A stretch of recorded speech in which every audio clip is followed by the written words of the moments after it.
এখন আপনাদের পর্যবেক্ষণ সেটা বেসিস থেকে কিংবা আপনার নিজের প্রতিষ্ঠান থেকে কাজ করার অভিজ্ঞতা আর কি, জি সেই পর্যবেক্ষণে কি মানুষ কি এখন ফ্রিল্যান্সিং এর দিকে কি আগের মতোই অনেক বেশি ঝুঁকছে, নাকি এখন বেছে বেছে কাজ করছে, বা একটা সময় যে ঝোঁক ছিল, খুব ফ্রিল্যান্সিং খুব পপুলার একটা ওয়ার্ড ছিল, জি এখন সেই জায়গাটা কিভাবে আছে?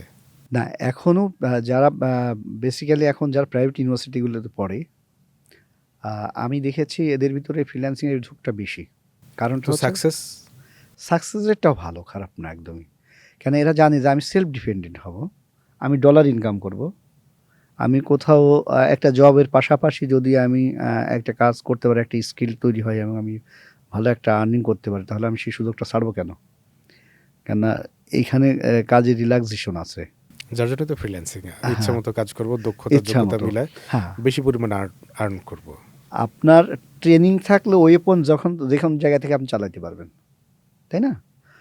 তো আপনি ফ্রিল্যান্সার হলে সুবিধাটা হচ্ছে এরকম, আপনি ঘরে বসে যদি 2 লাখ টাকা, 3 লাখ টাকা, 5 লাখ টাকা ইনকাম করতে পারেন, আপনি কেন অফিসে যাবেন? যেতে চাইবেন? দরকার নেই তো। এই প্রবণতাটা কি এখন বাড়ছে হ্যাঁ, এটা ওয়ার্ল্ড ওয়াইড? ওয়ার্ল্ড ওয়াইড সব জায়গায় এটা বাড়ছে এখন। বিশেষ করে করোনার পরে তো আরেকটু বোধহয়, করোনার পরে তো এটা আরো বেশি বাড়ছে। করোনার পরে কারণ এটা করোনার সময় তো আমাদের এভাবেই করতে হচ্ছে। হ্যাঁ, হ্যাঁ, হ্যাঁ, হ্যাঁ, হ্যাঁ। করোনার পরে এটা অনেক বেশি বাড়ছে এবং কর্পোরেট যারা বড় কোম্পানিগুলি, তারাও চাচ্ছে তাদের কস্ট মিনিমাইজ করতে। আচ্ছা বাবুল ভাই, একদম শেষের দিকে একটু জানবো, সেটা হচ্ছে আপনি বেসিসে আছেন। আমরা এখন যে আমাদের যে ধরেন এক্সপোর্টের কথা বলি, আমরা প্রোডাক্ট বা গুডসের কথা বলি, সেখানে আমরা সার্ভিস যখন এক্সপোর্টের দিকে যাই, তখন আপনাদের কম্পিউটার বা আইটি সংক্রান্ত যে এক্সপোর্ট, সেটা খুব একটা বড় কিছু দেখায় না। এই ব্যারিয়ারটা কিভাবে দূর এই করা যায়? ব্যারিয়ারটার ব্যাপারটা হচ্ছে যে আমাদের দেশে এখনো ওইভাবে ইন্ডাস্ট্রিটা ভালোভাবে গ্রো করে নাই। আমাদের কিন্তু যখন ইন্ডাস্ট্রি মানে শিল্প হিসেবে আস্থা পাচ্ছে না মানুষজন, ব্যক্তি হিসেবে তো আপনাদের উপর আস্থা পাচ্ছে। হ্যাঁ, তা পাচ্ছে এবং আমরা যারা এই ইন্ডাস্ট্রিতে আছে সবাই কিন্তু হার্ট অ্যান্ড সোল ট্রাই করছি যে আমরা এটার বড় একটা ইন্ডাস্ট্রি হিসেবে তৈরি করব। যেমন আমরা গত মিটিংয়ে একটা কথা হয়েছিল যে আমরা যেটা করব সেটা বেস্ট কিছু একটা করব এবং প্রত্যেকেই মানে আইডিয়াটাই সবকিছু। আপনি ভালো একটা আইডিয়া যদি ইমপ্লিমেন্ট করতে পারেন, সেটা যদি মানুষের জন্য কাজে লাগে, তো সেটা এমনি ফোকাসে চলে আসবে। আমরা যদি 10টা 20টা এরকম আইডিয়ার বা দেশে থেকে তৈরি হয়, তো আমাদের দেশ বড় হতেও সময় লাগবে না। একদম শেষের দিকে শুধুমাত্র আমরা প্রথম দিকে দেখতাম যে ফ্রিল্যান্সিং যখন কাজ করে তখন কেউ কাজ নিয়ে আসে, অর্থাৎ ডিরেক্ট কাজ কম পাওয়া যায়, ভায়া হয়ে আসে বেশিরভাগ ক্ষেত্রে। সেই প্রবণতার জায়গাটা কি এখন কিভাবে আছে? সরাসরি কাজ আপনারা যেমন হান্ট করছেন, আপনাদের যেমন সার্চ করছে, যারা নতুন আসছে তারাও কি সরাসরিভাবে করছে, নাকি এখনো ভায়া হয়েই কাজ করার পোর্শনটা বেশি? না, না ভায়া হয়ে ব্যাপারটা না। এটা এখন হচ্ছে যে অনলাইন যে মার্কেট প্লেসগুলি আছে, ওইখানে সবাই রেজিস্ট্রেশন করে ওইখান থেকেই কাজ নেয়। সো ভায়া বলতে ওই একটা ভায়া আছে। আ এটা এটা তো আপনারা তো কন্ট্যাক্ট করতে হবে, এবং সেই ক্ষেত্রে তো বেনিফিটটা, আর্থিক বেনিফিটটা তো খুব বেশি শেয়ার করতে হয় না বোধহয় ডিরেক্ট কাজের মতো।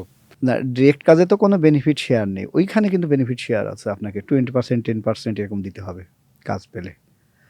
এ এ হচ্ছে ব্যাপার। আর যারা ওই যে কাজ নিয়ে এসে দেয় সেটা হয়তো দেখাচ্ছে ওইটা খুব কম এখন। এখন আসলে ওইদিকে খুব কম যায়। এখন হয় ফিক্সড এমপ্লয়ি হয়, নতুবা সে কি করে যে ওই ফ্রিল্যান্সিং করে। আপনাদের সামনে আর কি ধরনের কাজ অফার আছে যেগুলো আপনারা শুরু করবেন একদম আপনার প্রতিষ্ঠানে? আমার চিন্তাভাবনা আছে যে আমরা আ সলিড ফিজিক্স নিয়ে আমি যেহেতু কাজ করি, আ আমি এইটাকে আরো বড় করতে চাই। আর আরেকটা ব্যাপার আছে যে আমি আ সফটওয়্যার নিয়ে কিছু চিন্তাভাবনা আছে। গতানুগতিক কোনো সফটওয়্যার নিয়ে কাজ করব না। যেটা হচ্ছে আমার প্রবলেম যেটা, অলরেডি কিছু আইডিয়া আছে আমার। আমি কিছু আইডিয়া ইমপ্লিমেন্টও করেছি। যেমন ট্যুরিজমের উপর একটা করেছি। গভর্নমেন্টের কয়েকটা কাজ একটা ইয়ে তৈরি করেছি, সেটা হচ্ছে যে বিবাহ নিয়ে, বিয়ের একটা ব্যাপার ছিল। যে আমরা আসলে আ এখন তো ধরেন বিয়ে করতে গেলে একটা কাবিননামার সিস্টেম থাকে এরকম যে কাগজে লিখতে হয়। এইটা আমরা অটোমেশন করব এইভাবে যে ছেলে এবং মেয়ের এনআইডিটা আ অ অ দিয়ে সার্চ দিলে বেরিয়ে যাবে। ছেলে-মেয়ের টোটাল অ্যাড্রেস ওটা অটোমেটিক তৈরি হয়ে যাবে এবং এই ডাটাবেসটা সে বিবাহিত কিনা সেটা ওইখানে চলে আসবে। হ্যাঁ?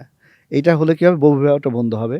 সরকারের প্রতি বছর প্রতারণা যে বন্ধ হবে, আ বিয়ে সংক্রান্ত প্রতারণা শুধু বন্ধ হবে। এটা না, অনেক কিছু লাভ হবে এখানে। দেখেন একটা জিনিস, অনেক কিছু জড়িত এর সাথে। ফাইন্যান্সিয়াল অনেক ব্যাপার আছে এখানে। গভর্নমেন্টের রাজস্বের একটা ব্যাপার থাকবে। আ বহুবিবাহ বন্ধ হবে, বাল্যবিবাহ বন্ধ হবে। তারপরে হচ্ছে কি বলা চলে, আপনি যেখান থেকে অনেকের ম্যারেজ সার্টিফিকেট লাগে। আমি কয়েকজন দেখেছি যারা বাইরে থাকে তাদের এইগুলো লাগে। এটা যখন তখন সে তুলতে পারবে, যেখান থেকে সেখান থেকে। তো সরকারের একটা হিসাবও থাকবে যে প্রতি বছর কতগুলো বিয়ে হলো, অ্যাকচুয়াল হিসাবটা।